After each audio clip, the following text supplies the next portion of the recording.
गणनायकाय गणदैवताय गणाध्यक्षाय धीमहि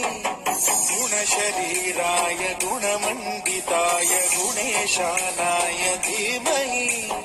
गुणातीताय गुणाधीशाय गुणप्रविष्टाय धीमहि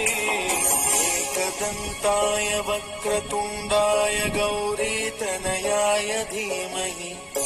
गजेशानाय भालचन्द्राय श्रीगणेशाय धीमहि एकदन्ताय वक्रतुण्डाय गौरीतनयाय धीमहि गजेशानाय